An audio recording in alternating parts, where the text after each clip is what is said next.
Exercise 16.4 हम discuss कर रहे थे और एक्सरसाइज 16.4 में कुछ प्रॉब्लम्स को हमने डिस्कस किया था।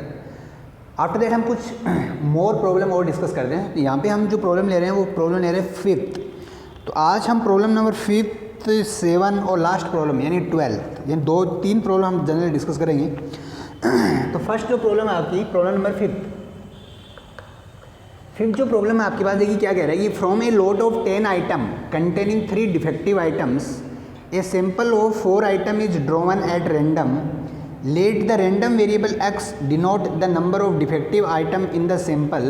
If the sample is drawn randomly, then find the probability distribution of x. तो सबसे पहले हमें probability distribution उसका फाइंड करना है, उसके बाद में जो इसकी जो रिमेनिंग केस है वो हम फाइंड करेंगे। तो from a lot of 10 item containing 3 defective item, तो suppose basically we have 10 item in this box, in the 3 is defective item, 3 is defective item and 7 is not defective।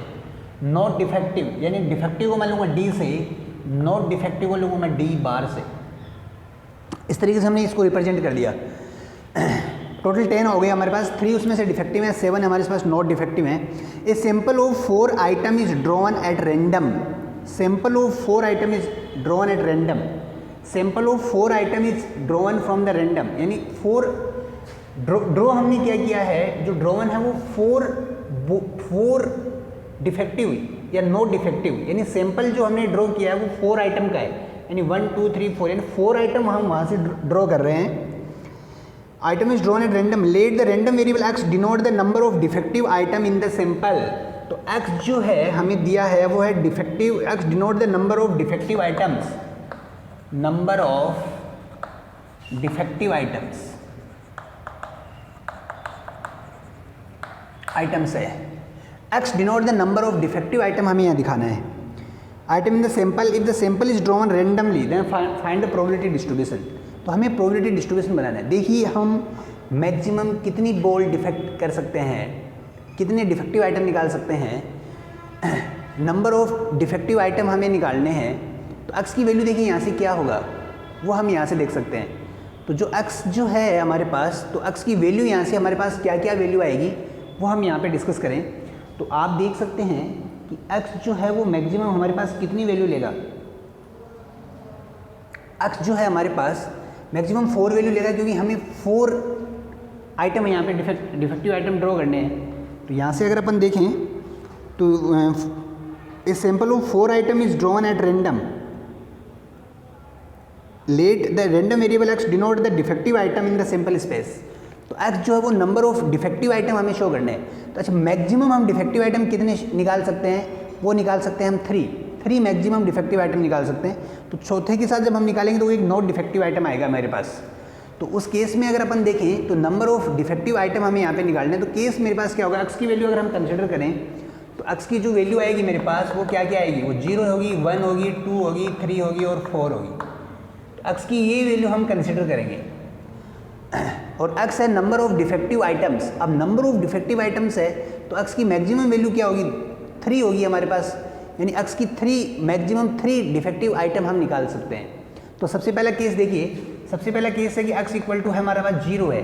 तो x equal to 0 का meaning क्या है यहाँ पे, x equal to 0 का जो meaning है यहाँ पे वो है आपके पास, देखिए नंबर ऑफ डिफेक्टिव आइटम हमारे पास 0 1 2 3 मैक्सिमम होगी, 4 हमारे पास होंगे नहीं। तो x इक्वल टू 0 का मीनिंग है कि no one is defective, no one is defective, कोई भी डिफेक्टिव नहीं है। इसका मतलब नॉट डिफेक्टिव है, यानी 4 हमने बॉल निकाली वो इस तरीके से निकालने वाली हैं। क्योंकि देखो 4 बॉल ड्रॉन, 4 बॉल नहीं 4 item drawn is a sample space है मेरे पास, 4 मेरे को ड्रॉ करनी है। तो इनकी जो प्रोबेबिलिटी हो जाएगी आपके पास, अगर मेरे को इनकी प्रोबेबिलिटी अब फाइंड करनी है तो देखिए क्या निकालना है मेरे को, चारों मल्टीप्लाई होगी, डिफेक्टिव आइटम आना तो वो बन जाएगा 7/10, फिर बन जाएगा 6/9, फिर बन जाएगा आपके पास 6 का 5/8 इंटू 4/7। ये आपके पास बनेगा। देखिए 7 से 7 कट हो गया आपके पास, 4 से 8 कट गया 2 टाइम, 5 से 10 कट गया आपका 2 टाइम, 2 से 6 कट गया आपका 3 टाइम, 3 से 9 कट गया 3 टाइम। तो आंसर आ गया 1/6। तो फर्स्ट जो प्रोबेबिलिटी आई आपके पास वो आई है 1/6। तो ये हमने यहाँ से देखा कि जो फर्स्ट प्रोबेबिलिटी आई है हमारे पास वो आई है 1/6।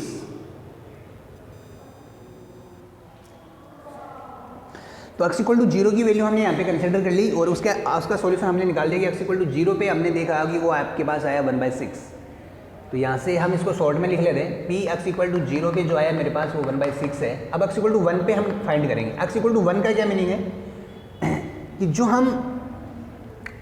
जो एक सैम्पल आइटम निकालने वाले जिसमें 4 ड्रॉन होगा उसमें 1 इज द डिफेक्टिव, क्योंकि नंबर ऑफ डिफेक्टिव आइटम आना ही मेरे x है, रैंडम वेरिएबल है, तो 1 इज डिफेक्टिव। तो 1 is defective and the remaining are not defective, यानी उनको हमने नॉट डिफेक्टिव हमने डी नॉट से डिनोट किया है यहाँ पे। तो ऐसे कितने केस हो सकते हैं मेरे पास, तो आप देखिए कितने केस हो सकते हैं, इसको आप मूव करवाइए तो डी बार हो सकता है, ये डिफेक्टिव है और ये आपके पास, तो इनको मोमेंट करवा देते हैं बस। तो डी बार और डी बार प्लस फिर क्या आ जाएगा मेरे पास, फिर आ जाएगा, ये हो सकता है कि 3 जो बॉल हैं वो नॉट डिफेक्टिव और लास्ट मेरे पास डिफेक्टिव हो। तो इस तरीके से मेरे पास टोटल 1 2 3 4 केस मेरे पास बन गए। इन सबको ऐड करेंगे अपन, सबकी प्रोबेबिलिटी निकालें आप, या फिर किसी एक को 4 से मल्टीप्लाई कर दें और उसकी प्रोबेबिलिटी यहाँ से निकाल दें अपन, तो आपका आंसर सेम रहेगा। तो ये बन गया 4 इंटू डिफेक्टिव आना, तो डिफेक्टिव आने की प्रोबेबिलिटी है वो है 3/7, नॉट डिफेक्टिव आने की प्रोबेबिलिटी है 3/10 है, 3/10 भाई, 3 डिफेक्टिव आना है नहीं 3/10, नॉट डिफेक्टिव क्या हो जाएगा 7/9, अगेन नॉट डिफेक्टिव यानी 6/8, अगेन 5/7, ये बन जाएगा मेरे पास। तो इसको कट कर लेते हैं अपन, तो 7 से 7 कट, 5 से 10 कट गया 2 टाइम, 2 से 6 कट गया 3 टाइम, 3 से 9 कट गया 3 टाइम, 3 से 3 कट गया, 4 से 8 कट गया 2 टाइम। तो कट करने के बाद जो सिंपल बना आपके पास वो बना 1/2। तो यहाँ से हमने ये फाइंड कर लिया कि जो प्रोबेबिलिटी x इक्वल टू 1 पे है वो आई है आपकी पी x इक्वल टू 1 पे जो हमने फाइंड किया वो है 1/2। तो ये आपने सिंपली यहाँ से अपने इसको सेकंड केस को हमने समझ लिया कि इसकी जो प्रोबेबिलिटी है आपके पास है वो 1/2 है। इसके बाद देखिए थर्ड केस क्या बनेगा आपके पास, तो जो थर्ड केस बनेगा वो हम यहाँ पे डिस्कस कर लेते हैं। थर्ड केस है कि x इक्वल टू 2, तो x इक्वल टू 2 पे केस डिस्कस करेंगे। x इक्वल टू 2 पे देखिए, x equal to 2 means 2 defective and 2 not defective. x मतलब 2 are defective and 2 not defective. तो ऐसे कितने केस बने मेरे पास, तो जब 2 डिफेक्टिव पहला केस बनाइए आप, इसमें पहला केस बनेगा 2 डिफेक्टिव यानी डिफेक्टिव नॉट डिफेक्टिव, ये बना आपके पास। अब हमें सबसे पहले इसी को सेट करना है कि इसको हम किस तरीके से यहाँ पे देखने वाले हैं वो देखिए आप। तो देखिए ये अगर पहला केस बना, अब क्या क्या केस बन सकता है मेरे पास, तो सबसे पहले मेरे पास केस बन सकता है 2 डिफेक्टिव हैं 2 डिफेक्टिव नहीं हैं, या फिर केस देखिए क्या बना होगा, हो सकता है स्टार्टिंग में मेरे पास दोनों डिफेक्टिव हो फिर डिफेक्टिव नहीं हो, ये केस हो सकता है। या फिर क्या हो सकता है कि फर्स्ट डिफेक्टिव आया फिर डिफेक्टिव नॉट और फिर डिफेक्टिव आया, या फिर डिफेक्टिव नॉट डिफेक्टिव और डिफेक्टिव नॉट, ये केस अपने पास बन सकता है। इसके बाद देखिए अपने पास क्या केस बन सकता है, हाँ तो ये केस बना दिया अपन ने भाई, ये केस बना दिया अपन ने, ये दोनों केस अंदर हैं, अब दोनों केस बाहर हैं अपने पास। तो इसके बाद देखिए क्या केस बनेगा, इसके बाद दोनों स्टार्टिंग में डिफेक्टिव हो गए नॉट डिफेक्टिव, तो यहाँ पे अगेन देखिए क्या केस बना भाई, 2 डिफेक्टिव हैं 2 डिफेक्टिव नहीं है, या फिर ये ऐसा हुआ होगा तो ऐसा हुआ, या फिर ये बना मेरे पास कि डिफेक्टिव नॉट डिफेक्टिव और डिफेक्टिव, या फिर आपने यहाँ से स्टार्ट किया। अब देखिए एक केस इससे बन सकता है हमारे पास, ये बन सकता है क्या, डिफेक्टिव नॉट फिर डिफेक्टिव अगेन डिफेक्टिव, तो डिफेक्टिव नॉट और डिफेक्टिव, तो एक केस ये बन सकता है आपके पास। और एक इसका ऑपोजिट बन जाएगा वापस क्या, तो फर्स्ट अगर डिफेक्टिव आता है तो डिफेक्टिव नॉट फिर डिफेक्टिव नॉट। तो ये हमारे पास टोटल 6 केस ऐसे बन सकते हैं जब x इक्वल टू 2, तो 2 are defective and 2 are not defective, तो उस केस में हमारे पास टोटल 6 सैम्पल स्पेस हमारे पास बनते हैं। तो अब इन 6 की अलग अलग प्रोबेबिलिटी निकालें, उनको ऐड करें, इससे अच्छा है कि हमें इसको 6 से मल्टीप्लाई करें और किसी एक की प्रोबेबिलिटी हम यहाँ से निकाल देते हैं, किसी एक की जिसका भी हम चाहें। तो 6 इंटू पहले डिफेक्टिव आने की प्रोबेबिलिटी तो बन जाएगा 3/10, सेकेंड है डिफेक्टिव अगेन डिफेक्टिव आने की तो 2/9, फिर है डिफेक्टिव नॉट है आपके पास 7, तो 7/8, फिर है 6/7, ये हमारे पास बन गया। तो इसको सिंप्लीफाई कर लेते हैं, तो तो ये हो गया 7 से 7 कट हो गया आपके पास, 3 2 6, और ये बन गया मेरे पास 2 से 8 कट गया 4 टाइम, और यहाँ से 3 से 3 3 9, 3 2 6, 3 से 3 कट गया, 2 से 4 कट गया 2 टाइम।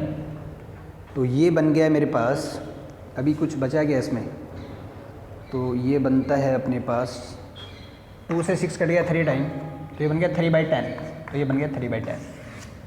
तो इस कैलकुलेशन को हमने सोल्व किया तो आपके पास जो बन के आता है, यानी x = 2 पे अगर आप केस लेते हैं तो वो बन जाएगा आपके पास 3/10, ये आपके पास बन गया 3/10। अब नेक्स्ट केस देखेंगे अपन, जब x = 3 यानी हमें 3 डिफेक्टिव निकालनी है, तो लास्ट केस बनेगा हमारे पास, क्योंकि 3 4 डिफेक्टिव हम निकाल नहीं सकते, क्योंकि 3 डिफेक्टिव वॉल है मेरे पास। तो x = 3, अगर 3 डिफेक्टिव है इसका मतलब 3 are defective and 1 is not defective. अब इस केस में क्या होगा, इसको आप मूव करवा सकते हैं, तो हो सकता है ये इस तरीके से आया होगा, या फिर आप देख सकते हैं ये इस तरीके से होगा, या फिर हो सकता है कि फर्स्ट ही मेरे पास डिफेक्टिव आ जाए और उसके बाद मेरे पास नॉट डिफेक्टिव आ जाए, तो ये केस मेरे पास बन सकता है। तो आप देख सकते हैं कि इसमें 4 केस बने हैं, तो निकालने का तरीका क्या हो जाएगा, वही 4 को मल्टीप्लाई करो किसी एक की प्रोबेबिलिटी से, तो 4 इंटू डिफेक्टिव आना, तो डिफेक्टिव आना है मेरे पास 3/10, अगेन डिफेक्टिव आना तो वो बन जाएगा 2/9, अगेन डिफेक्टिव आना तो बन जाएगा 1/8, डिफेक्टिव नॉट यानी 7/7, ये मेरे पास बनता है यहाँ से। तो इसको अगर हम सॉल्व करें तो देखिए सिंपली सॉल्व कर सकते हैं। 7 से 7 कट हो गया मेरे पास, 4 से 8 कट हो गया 2 टाइम, 2 से 2 कट हो गया, 3 से 3 कट हो गया, तो 1/30, तो ये बन गया हमारे पास Px = 3 पे बन गया 1/30। अब हमें इसकी क्या बनाना है, प्रोबेबिलिटी डिस्ट्रीब्यूशन बनाना है, तो प्रोबेबिलिटी डिस्ट्रीब्यूशन देख लीजिए। तो उस केस में अगर हम बनाएं प्रोबेबिलिटी डिस्ट्रीब्यूशन, तो प्रोबेबिलिटी डिस्ट्रीब्यूशन देख लीजिए इसके पास क्या बनेगा। तो प्रोबेबिलिटी डिस्ट्रीब्यूशन हम देख सकते हैं कि ये बनेगा हमारे पास x है, प्रोबेबिलिटी ऑफ x, यहाँ से लेकिन x की वैल्यू 0, x की वैल्यू है 1, x की वैल्यू है 2 और x की वैल्यू है 3। तो फर्स्ट है 0 की जो प्रोबेबिलिटी थी आपके पास वो 1/6, ये 1/2, ये 3/10 और ये है 1/30। अब हम प्रॉब्लम को डिस्कस कर लेते हैं, उसकी रिमेनिंग आगे क्या हमें दिया गया है। तो उसमें हमसे आगे पूछा गया है कि प्रोबेबिलिटी ऑफ x < 1, x < 1 का मतलब है probability of x = 0 plus probability of x = 1, ये हमारे पास आंसर हो जाएगा। देखिए हमें 1 तक मैक्सिमम < 1 यानी 0 और 1 दोनों को कंसिडर करना है, तो 0 पे आपके पास ये है और 1 पे आपके पास ये है।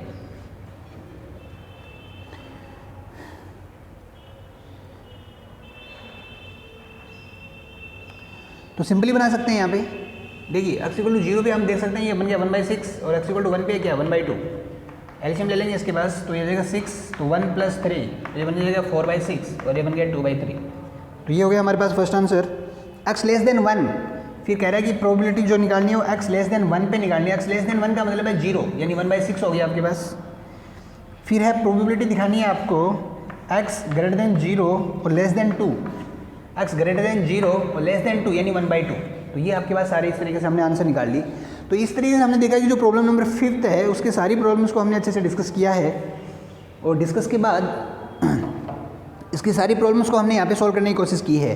तो इसी के साथ देखिए कि 16.4 में जो ये प्रॉब्लम्स हैं इसी तरीके से आप इनको सॉल्व कीजिए, और जो मैक्सिमम प्रॉब्लम है वो इसी तरीके से हैं। अब हम इसमें अपने नेक्स्ट एक्सरसाइज में तो ये जो प्रॉब्लम है इसको आप अच्छे से सॉल्व कीजिए और बाकी प्रॉब्लम को बनाने की कोशिश कीजिए। फिर भी अगर किसी प्रॉब्लम में आपको अगर प्रॉब्लम आती है तो आप वो प्रॉब्लम मुझे व्हाट्सअप कर सकते हैं।